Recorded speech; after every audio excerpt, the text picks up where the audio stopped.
おはようございます。ケンです。今日もテスラの最新情報をまとめていきたいと思います。モデル Y の欧州の販売が回復し、ギガベルリンでは量産に向けた動きが出ています。一方で株価は決算後に下落し、投資家は設備投資や利益構造に警戒感を強めています。まず最初のニュースです。テスラのモデル Y が2026年3月の欧州販売ランキングで首位に返り咲きました。3月の登録台数は33,723台、前年比では 117% の増です。1月は42位、2月は14位と低迷しましたが、3月に一気に首位まで戻してきました。第一四半期全体では、モデル Y は 51,468 台で総合で2位です。さらにモデル3も3月に 18,880 台を記録し、欧州販売ランキングで11位に入りました。ここで大事なのは、これをテスラ完全復活って見るのは少し早いということになります。ただ、1月、2月の弱さを考えると、3月の巻き返しはかなり大きいです。欧州でテスラの需要が完全に崩れているという見方は少し修正が必要だと思います。次のニュースです。テスラはドイツのギガベルリンで1000人の新規雇用を計画していると報じられています。これにより従業員数は約11,700人になる見込みです。採用は5月から始まり、6月末までに配置される予定。そして2026年第3四半期から週間生産量を約 20% 増やす計画です。これは先ほどのモデル Y の欧州の販売の回復とつながるニュースです。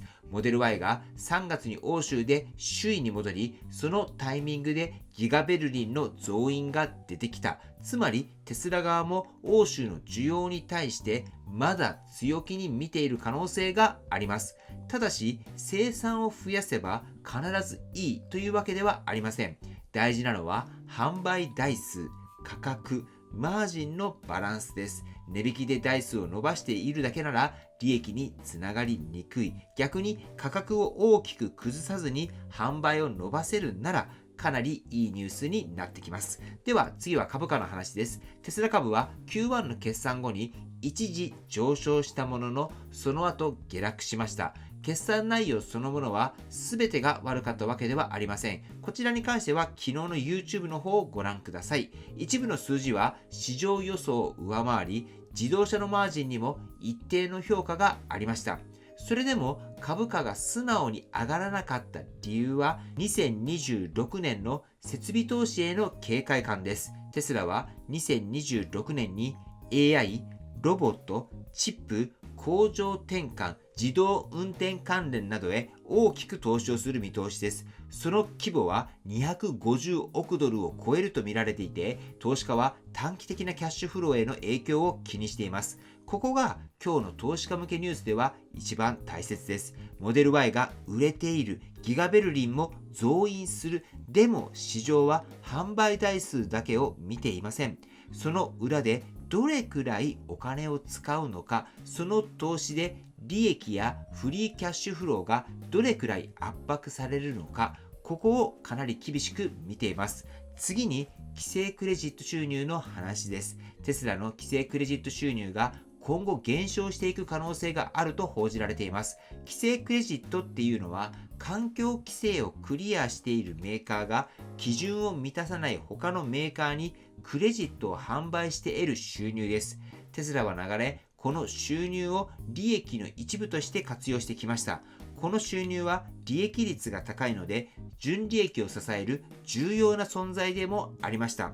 もし今後これが減っていくなら、テスラはより本業の利益力を問われることになります。車両の販売、サービス、エネルギー、ソフトウェアなどでどれだけ安定して利益を出せるのか、ここは投資家にとって地味ですがかなり重要なチェックポイントになってきます。次はテスラオーナーにとって実用的なニュースです。テスラはスーパーチャージャーの混雑予測を改善する新しい機械学習モデルを導入しています。トリッププランナーでは移動中にどのスーパーチャージャーへ寄るべきなのか、これを自動で判断します。今回の改善ではスーパーチャージャー周辺のリアルタイム交通データを使ってどの車両が実際に充電目的で向かっているのか、これを正確に予測できるようになりました。スーパーチャージャーはショッピングモールや飲食店などと一緒に設置されていることが多いです。そのため周辺を走っている車が全て充電目的とは限りません。今回のモデルは世界中のスーパーチャージャーの周辺で収集された匿名化集計済みの900万マイル分の走行データで訓練されています。その結果、待機列の推定誤差を 20% まで下げたとされています。これは派手なニュースではありませんが、オーナー目線ではかなり実用的です。長距離移動で充電待ちがどれくらいあるのかを分かりやすくなれば、予定も立てやすくなります。こういう細かい改善が実際の使い勝手にはかなり効いてくると思います。では次はテスラセマイのニュースです。アイロロジスティクスがテスラセマイの実運用貨物輸送パイロットプログラムを開始しました。これはテスラのセマイを実際の貨物輸送ルートに投入する3週間のパイロット運用です。カリフォルニア州コンプトンを拠点に複数の顧客向けの輸送ルートで運用されるとされています。セマイについては発表から時間が経っていることもあり、本当に広く普及するのかっていう目線でも見られてきました。今回のように実際の物流現場で使われる事例が増えることは重要です。ただし商用トラックはかなりシビアです。大事なのは航続距離、充電時間、積載量、運用コスト、稼働率です。物流会社にとっては感情ではなく数字が全てです。なのでこのパイロットがどんな結果になるかは今後のセマイの展開を見る上で注目ということになります。では最後に競争環境のニュースです。2026年型のキアの EV6 がアメリカで5000ドルの値下げを行ったと報じられています。これによりキアの EV6 はテスラのモデル Y よりも安い価格帯になったとされています。これは EV 市場の価格競争が続いていることを示すニュースです。モデル Y は欧州で首位に戻りました。これはいいニュースです。でも一方で競合メーカーも価格を下げて攻めてきています。つまりテスラは販売台数を伸ばすだけではなく価格とマージンのバランスを取る必要があります。今後は何台売れたのかだけではなくいくらで売れたのか、利益率はどれくらい残ったのか、こういったことも引き続き重要になってきます。はい、ということでここまで今日のテスラのニュースを見てきました。整理すると今日のテスラにはいいニュースと注意すべきニュースが両方あります。モデル Y の欧州の販売の回復、ギガベルリンの増産計画、スーパーチャージャーの予測改善は前向きな材料です。一方で株式市場は設備投資の増加、規制クレジット収入の減少リスク、競争環境の激化を見ています。つまり今日のテスラは単純にいい悪いで判断するよりもバランスよく見る必要があります。販売は戻りつつある。でも支出は増えている。オーナー体験は改善している。でも競合も価格を下げてきている。このようにポジティブな材料と注意点、これが同時に出ているのが今のテスラだと思います。はい、ということで最後にテスラの株価チェックしておきましょう。本日は少し上昇し、現在376ドルとなっております。はい、ということで本日の内容は以上です。今回の動画が参考になったと思われたら高評価をよろしくお願いします。僕の YouTube は毎日発信しています。僕の YouTube をご覧になってもらえば、テスラの情報はほとんど網羅すると思いますので、チャンネル登録がまだな方はチャンネル登録の方をよろしくお願いいたします。では今日もご視聴していただきありがとうございます。テスラのある生活を楽しんでいきましょう。ではまた。はい、追伸です。皆さん、車での移動中や充電ステーションでの待ち時間、ネット環境ってどうされていますか？スマホのテザリングだとバッテリーも減るし、ギガも気になりますよね。そこで僕が最近使っているのが、モビリティ Wi-Fi、モビファイっていうサービスです。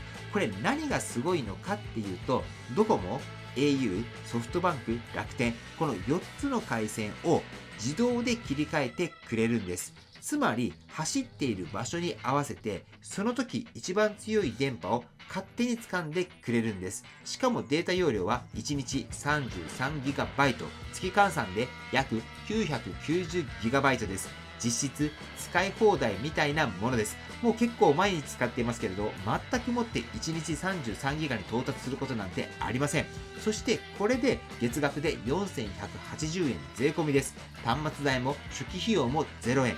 車移動が多い方、車内で動画をガンガン見たい方、車だけではなくって電車での移動だったりバスでの移動、こういった移動の時にネットにつながりたいと言われる方、なかなか移動中って電波が途切れたりすることないですか？そういったことに対してストレスを感じている方にはかなりね、いいんじゃないかなと思います。こちらバッテリーも内蔵されていますので、持ち運んでカフェとかで使うこともできます。もう僕は普段これを常に持ち歩いていて、移動中だったりとかカフェで仕事したりとか、そういった時にこちら使っています。ぜひね、いいなと思われた方は概要欄にリンクを置いていますので、そちらの方をチェックされてみてください。はい、ということで本日も最後までご視聴していただきありがとうございます。素敵な一日をお過ごしください。